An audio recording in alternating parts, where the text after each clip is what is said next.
Welcome to Joshua Tree National Park. Located in southeastern California, it sits in the area where the Mojave and Colorado deserts converge. About 140 miles east of Los Angeles, the park spans about 800,000 acres, encompassing a variety of different ecosystems. Now, Mountain House is a long way from the prickly bushes of Joshua Tree National Park. Let's assume you're driving a 2002 Toyota Corolla with an average of 25 miles per gallon. The average gas price in California over the past year has been around $4.89. So, with a distance of about 450 miles, that comes out to around $87.24 at the minimum. However, assuming you'll make some detours and do a little sightseeing on the way, the price comes up to just around $100, as well as an 8-hour trip just to get there. Now, if you're like my sister and get motion sick easily, you can take a flight there from San Jose Mineta National Airport to Indo Palm Springs Airport, which, depending on the time of year, as well as the Uber price you get from the airport to the park, it could be anywhere from the $250 to $650 range for a one-way trip. About 8,000 years ago, the area we now know as Joshua Tree National Park was settled in by the people of the Pinto culture, although not much is known about them. Over time, several other tribes would call the area home, including the Serrano, the Cahula, and the Chimahuivi. Not much would happen until around the 1800s, where the gold rush would bring over 300,000 people to California, all of whom were on the search for gold. During this time, a group of prospectors would operate in the area, setting up several mines, such as the Lost Horse Mine. But after the end of the gold rush, these miners, following our proud American tradition, would end up abandoning the place, leaving their trash and equipment scattered across the sandy plains for hundreds of years to come.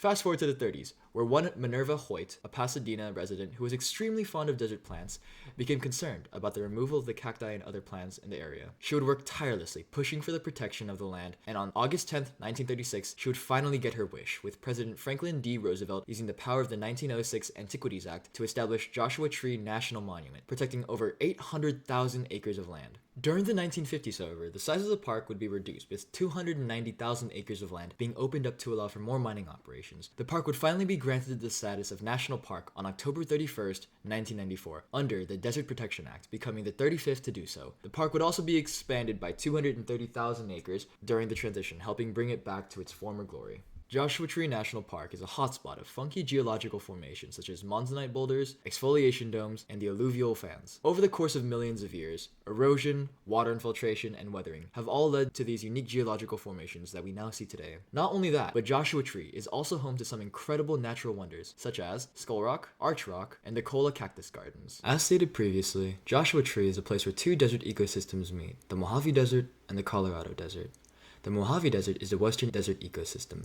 It is the higher of the two, with the elevation being around 3,000 feet above sea level, with cold winters around 30 to 60 degrees and warm summers in the 80 to 100 degree range. Being in the desert, it has low precipitation levels, usually around 4 to 8 inches annually, with a majority of the water coming in the winter, usually in the form of occasional snowfall. The Mojave is also where you'll find most of the park's Joshua trees, as well as pinyon pines, junipers, bobcats, jackrabbits, and coyotes. The Mojave's counterpart, the Colorado Desert, is much lower, with an elevation below 3,000 feet. Being more inland, its seasonal temperatures are much higher, with cool winters in the 40s to 70s and hot summers starting at 100 degrees but getting as high as 115. Precipitation is also much lower, coming in at around 2 to 4 inches annually, with the majority of it coming from monsoon bursts. The Mojave is where you'll find more shrubbery such as smoke trees and the chocolate cactus, as well as animals adapted to the dry environments such as desert tortoises, kangaroo rats, and rattlesnakes.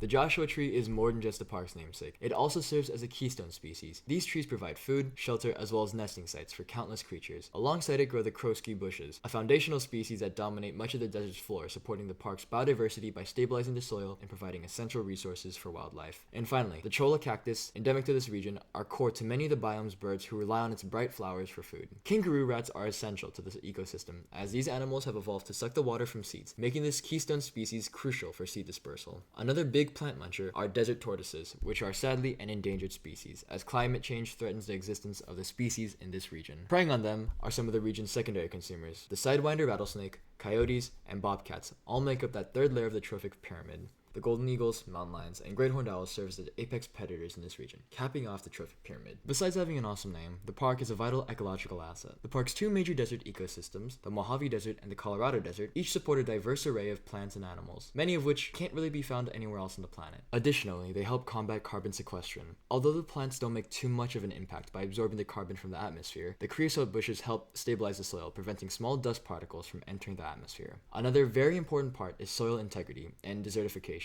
Desertification occurs when an area of land loses more and more of its vegetation and becomes increasingly arid. As this occurs, the land becomes infertile, and extreme weather events such as droughts, hurricanes, and wildfires all become much more likely occurrences. Although wildfires have been a historically rare event in Joshua Tree, fire frequency has dramatically increased over the past 2 decades.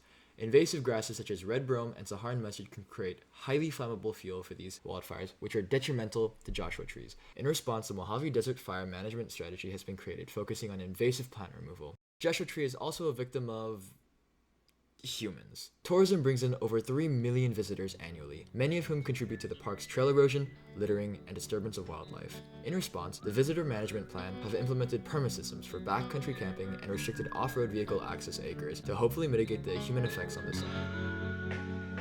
Joshua Tree National Park holds a special place in my heart. Sure, it's a little wonky, and when compared to the other national parks, it sticks out like a sore thumb. But it has its own flair, and in the end, it's just trying to be the best national park it can be, inspiring people to find the beauty in nature.